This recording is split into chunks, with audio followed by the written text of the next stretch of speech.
You want to be more effective in your business? It all starts with the same thing. Any video that I ever do, it still all begins with managing your time effectively. And raise your hand if you're managing your time effectively. I'm looking for hands. I'm not raising my hand because I know there's always areas where I can get better. If you're interested in getting better, I'm going to give you 6 quick tips as to how to manage your time more effectively and why so many people have written books, so many people have sent out hundreds of thousands of papers, all on managing your time effectively. Stay tuned, I'll be right back.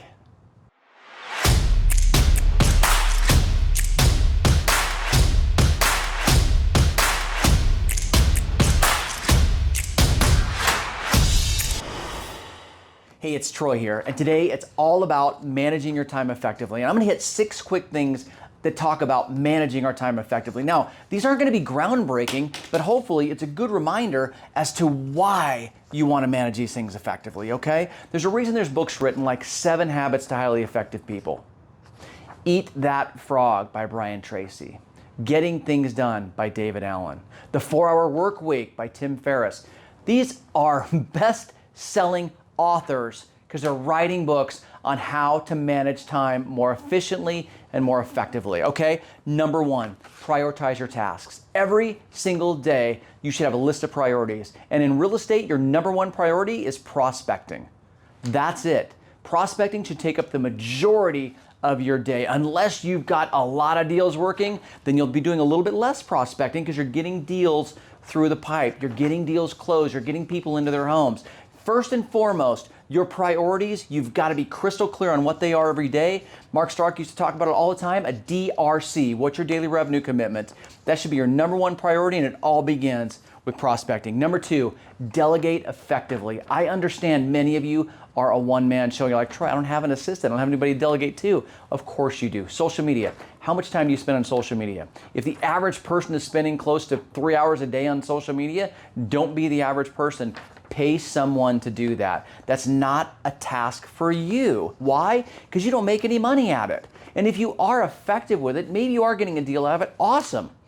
Maybe you can get a lot more deals out of it doing other things at the same time. Companies have come way down in price in regards to investing in them to get them to take care of your social media. That's just one thing you can think about when delegating. What are other things that you shouldn't be doing? Working on your taxes. There's one. Hire an accountant to take care of that for you. Don't do the jobs that have a lesser hourly rate than what you want to earn. It's that simple.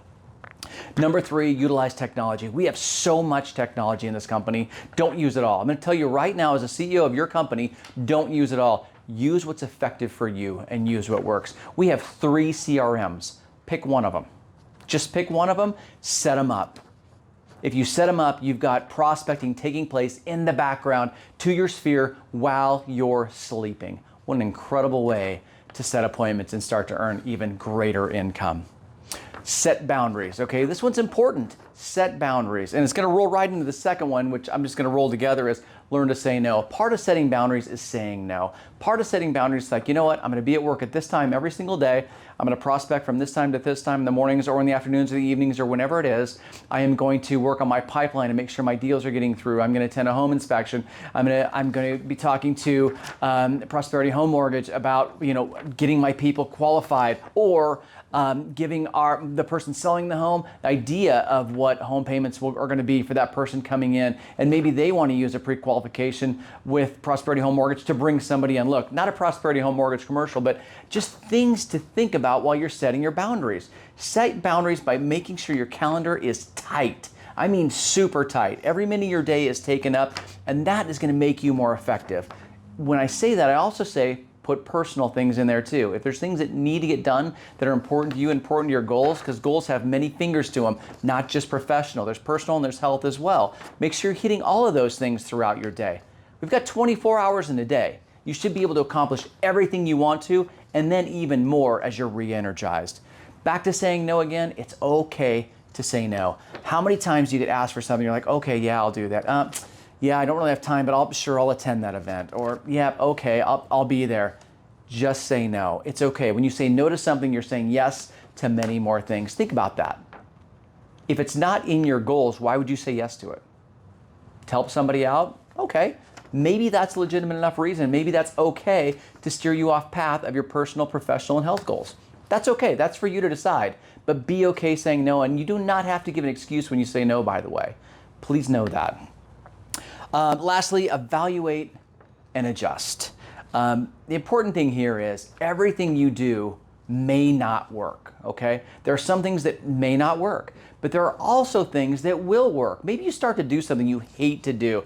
Man, I hate door knocking, but I know I should probably do it, and at least I should do it in my own neighborhood. And you do it, and you find out for the first couple weeks you hate it.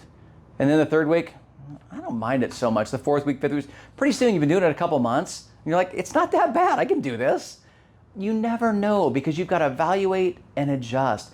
That you may not have to adjust out of that. But say, for example, you decided that you're going to call expireds. And by doing this, you're scrubbing the do not call list first, because we will never call somebody that does not want to be called in regards to expireds. But maybe that's something you're looking to do. And you try it for a while and you enjoy it, and then you don't enjoy it anymore. You're not getting anything out of it. Move on, adjust. But don't adjust immediately. Give it some time. If you're farming a neighborhood and you're doing it for 3 months, you're not really farming a neighborhood. You just dipped your toe in the water. Get consistent with it. Stay in there 12 months, 18 months. Maybe it's a couple of years you're farming something before you see something out of it. Be okay evaluating, be okay adjusting. Look, at the end of the day, time is all that we have. And the beauty is we have control with what we do with our time. We can't forget that. No one else controls our time. We do. Are there demands put on us? Yes. Do we have the right to say no? Yes.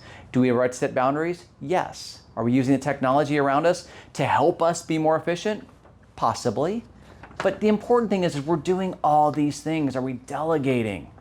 Are we being extremely intentional with every single thing that we need to do in our day down to the minute? I don't think we are, because I know that I get off task too. Do yourself a huge favor in 2024 and challenge yourself to stack your calendar tight, to make sure there's breaks in between on your calendar, because you need to stand up, move around, rest, get a drink of water, take some deep breaths. That's all important too. If you're in the field, it's also important to get some downtime. If you're in the field all day long showing homes, maybe the next day you're not doing that. Or maybe the next day you've got a couple of days of showing homes. Well, when those buyers are taking a break, maybe it's time for you to take a break and you spend some office time getting back to prospecting. Look, your day is your day. Your time is your time. Don't squander it. Don't wish you did different things for it at the end of the day, and be the most effective person that you can. That is what I'm going to do in 2024. And I'm challenging all of you to do the same. Thanks for tuning in. Thanks for watching as always, and have a fantastic 2024. Bye for now.